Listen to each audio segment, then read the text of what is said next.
শুভ সকাল আমার প্রিয় বন্ধুরা, কেমন আছো সবাই? আশা করি সকলে খুব ভালো আছো, সুস্থ আছো, আর আমরাও খুব ভালো আছি। গড়বেতার ছোট্ট গ্রাম থেকে আমি দোলন আবার চলে এসেছি একটা নতুন ভিডিও নিয়ে। আমার এই ভিডিওটা সম্পূর্ণ দেখার জন্য আমার সকল বন্ধুদের কাছে অনুরোধ রইল, প্লিজ তোমরা সবাই আমার এই পুরো ভিডিওটা দেখো। এখন আর সকাল সকাল ঘুমের থেকে উঠি না। সকাল সকাল ঘুমের থেকে উঠতে খুব ভয় করে, কিন্তু আজকে পেটে খুব যন্ত্রণা করছিল, তাই মুরগির চিৎকারে সকাল সকাল ঘুমের থেকে উঠে গেছি। উঠেই কাজ শুরু করে দিয়েছিলাম। সকালবেলা সব কাজ সেরে নিয়েছি, তোমার সাথে আর শেয়ার করলাম না। এরপর ঘরটা ঝাড় দেবো। আর এই যে সব তার, লাইলেন, তারপর আছে সুতলি, এগুলো আমাদের শসা মাচার সব জিনিসপত্র কালকে রাত্রেবেলা নিয়ে আসছে, আর এগুলো এখানেই ছিল, তাই ভাবলাম ঘরটা ঝাড় দেবো, এগুলো একটা ব্যাগে করে তুলে রাখি। তারটা খুব ভারী, ব্যাগে করে তুলে রাখলে না ব্যাগটা ছিঁড়ে পড়ে যাবে, তাই তারটা আমি এখানে রেখে দিলাম, যেহেতু একটু পরেই তারটা নিয়ে চলে আমাদের শসার মাচা হবে, সেই জন্য। অনেক দেরি হয়ে যাচ্ছে, আর সকালের থেকে পেটটা ভীষণ যন্ত্রণা করছে। কি করব খুঁজে পাচ্ছি না। এই নিয়ে 4-5 বার হয়ে গেল আমার পেটের যন্ত্রণা। পেটের যন্ত্রণা বলতে ডান দিকে শুধু যন্ত্রণা হয়, সেজন্য খুব চিন্তায় আছি যে কি হবে। 4-5 বার যেহেতু আমার যন্ত্রণাটা হয়েছে, সেজন্য ভাবছি এবার একটু ডাক্তার বাড়ি যাব।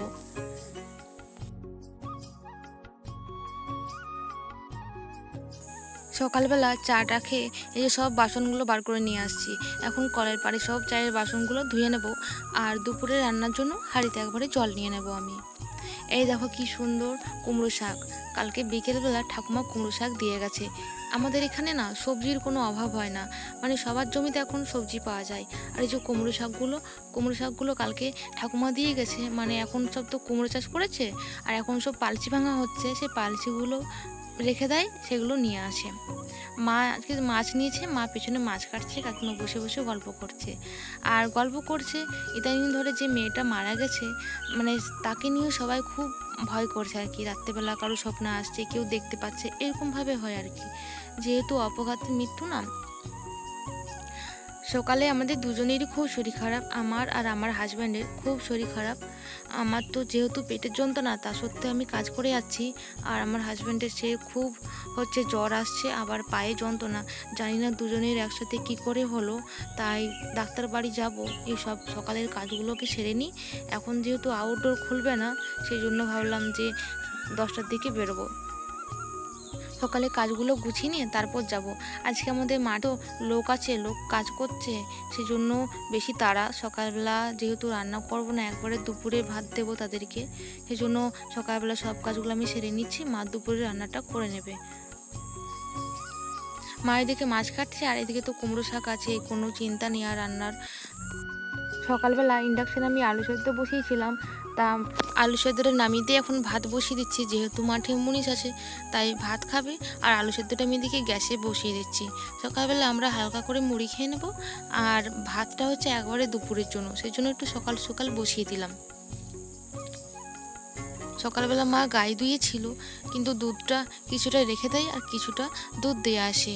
একটা গরুর দুধ আমরা রাখি, আর একটা গরুর দুধ দিয়ে আসে মা। আর দেখছি বালতির মধ্যে পিঁপড়া পড়ে গেছে, আর এই যে দুধটা আমি এখন ছেঁকে নেব। এখন আর চাল দেবো না, বাবা যেহেতু বাড়ি নেই, বাবা কাজে গেছে, সেই জন্য আর দুধ লাগে না। এই দুধটা আমি এখন ফ্রিজে রেখে দেবো। এখন আর সদ তোলা হয় না, কারণ অল্প অল্প দুধ তো, সেই জন্য আর সদ তুলি না, আর ঘিও বানানো হয় না, তাই আমি অল্প একটু জল দিয়ে বালতিতে সেই দুধটা আমি ফ্রিজে রেখে দিয়েছি। সকাল থেকে রান্নাঘরে সব কাজ সেরেছি, ঘরে সব কাজ সেরে নিয়েছি, কিন্তু বিছানাটা তুলতেই ভুলে গেছি, তাই একবার রেডি হয়ে এই বিছানাটা তুলে নেব। এখন যাব আমরা গ্রামীণ হাসপাতাল, আমাদের গড়বেতাতে একটা হাসপাতাল আছে, সেই হাসপাতালে যাব। আমার হাজব্যান্ড তো কিছুতেই যাবে না, তাকে জোর করে নিয়ে যাচ্ছি, যেহেতু ওর পায়ে যন্ত্রণা আর জ্বর আছে, সেজন্য ভাবলাম যে তুমিও চলো, আর আমার পেটে যন্ত্রণা, তাহলে আমিও দেখে আসি একবারে কি হচ্ছে, সেজন্য ভাবলাম যে গড়বেতাতেই যাই। আর বিছানাতে প্রচুর বালি থাকে, আমার মেয়ে তো খালি পায়ে সবসময় বিছানাতে উঠে যায়, সেজন্য আগে ঝাঁটা দিয়ে বিছানাটা ঝেড়ে নিলাম। তারা দিচ্ছে যে তাড়াতাড়ি করে রেডি হও, 9টা বেজে গেছে, 9:30 বেজে গেছে, যেতে যেতে আধ ঘন্টা টাইম লেগে যাবে, সেই জন্য তাড়াতাড়ি করে গুছোচ্ছি বিছানাটা।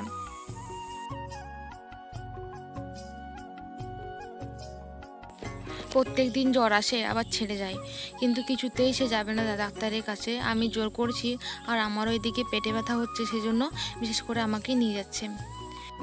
প্রথম হসপিটালে আসছিলাম যখন আমার মেয়ে হয়, আর এই যে দ্বিতীয়বার হসপিটালে পা রাখছি, কিন্তু খুব ভয় করছে। এখানে আসলেই একটা করে মৃতদেহ দেখতে হয়, কিন্তু আজকে আউটডোর পুরো বন্ধ, একটা ডাক্তারও আসেনি, কারণ এখন ডাক্তারদের আন্দোলন হচ্ছে, সেজন্য আসেনি। আমরা তো জানতাম না, তাই চলে আসছি। জানি যে হসপিটালে ডক্টর হচ্ছে থাকে, আউটডোর খোলা থাকে, তাই এসে দেখি আউটডোর পুরো বন্ধ। আর যারা যারা এসছে, যারা খুব এমার্জেন্সি, তাদেরকে এই হসপিটালের মেন গেটে দাঁড়াতে বলেছে, কারণ এখানেই একজন ডাক্তার আসবে আর এখানেই দেখবে সব রোগীকে, যারা খুব এমার্জেন্সি। এই যে একজন দিদি ব্যাচে সামনের থেকে যে তোমরা সুস্থভাবে লাইনে দাঁড়াও, ডাক্তার বসবে এক্ষুনি, সে তোমাদেরকে দেখবে। আর এই যে এখানে পোস্টার লাগানো আছে, আমরা দোষীদের শাস্তি চাই, আমরাও চাই, তাই এই নিয়ে আন্দোলন হচ্ছে। আর কিছুক্ষণ আগে একটা মেয়ের মারা গেছে, সেই মেয়েটা এখানে নিয়ে আসছিল জলদিবে। এই হসপিটালে আসলে না, এই মৃত্যুর খেলা, কি কান্না কাঁদছে এই হসপিটালের মধ্যে, খুবই খারাপ লাগছিল। আর এখানে টিকিট দেওয়ার জন্য নামে হচ্ছে কি যে স্ট্যাম্প দিচ্ছে, তা ডাক্তারখানা দেখিয়ে বললো যে আমার ছবি করতে হবে, আমার হাজব্যান্ডেরও ছবি করতে হবে পায়ে, আর ওষুধ কিছু দেয়নি, একটা করে টিকিটে লিখে দিয়েছে তো ছবি করার জন্য। আমাদের গর্বেতা কলেজ আমরা পেরিয়ে যাচ্ছি, তাই ওর তো পায়ে খুব যন্ত্রণা হচ্ছে, আর ভিডিওটা কন্টিনিউ করতে পারছিলাম না, তাই কিছুটা কেটে কেটে নিয়েছি। আর ও খুব বকছিল, আর আমারও পেটে অসহ্য যন্ত্রণা করছিল। তা ও হচ্ছে কি যে একবারে ছবি টবি করে নিয়ে বললো যে একবারে বিকেলে যাবে।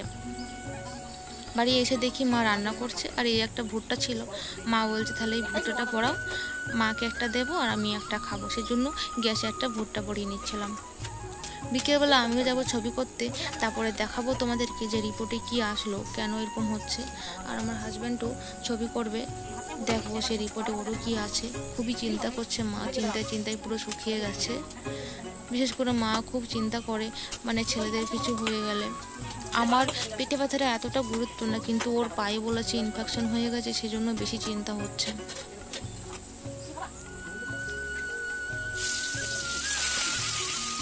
বাড়ির বড় ছেলে, তার যদি কিছু হয়ে যায় সত্যি খুব খারাপ লাগে। বড় ছেলে হচ্ছে যে উনি তো গাড়ি চালায়, তাই না, সেজন্য বিশেষ করে চিন্তা হয়। বাবা কাজ বন্ধ করে চলে আসছে, বিকেলবেলা আমাকে নিয়ে যাবে ছবি করার জন্য, আর ও যাবে একটা বন্ধুর সাথে ছবি করতে। তারপরে একবার ডাক্তার দেখিয়ে নিয়েছে, তারপরে এসে বলবো তোমাদেরকে কি হয়েছে। আমি 12টার সময় খেয়ে নিয়েছিলাম, 12টার সময় খেয়ে 4টের সময় ছবি করতে গেছিলাম। তারপর আমরা চলে আসি ছবি করে। এই দেখো এটা হচ্ছে আমার পেটের ছবি। আমার পেটেতে হচ্ছে পলি পড়েছে, পলি হচ্ছে একটা সিস্ট, তাই খুব চিন্তা হচ্ছিল। এই যে হচ্ছে আমার পেটের ছবি, অনেক যন্ত্রণা হচ্ছিল পেটে, কি করব। ডাক্তার যখন পেটে যন্ত্র দিয়ে দেখছিল, পেটের মধ্যে এত যন্ত্রণা হচ্ছিল যেন পেট মনে পুরো ফেটে যাবে, ডান দিকের এই জায়গায়। তা পলি পড়েছে, বললো যে কোনো অসুবিধা হবে না, ওষুধ খেলে ঠিক হয়ে যাবে।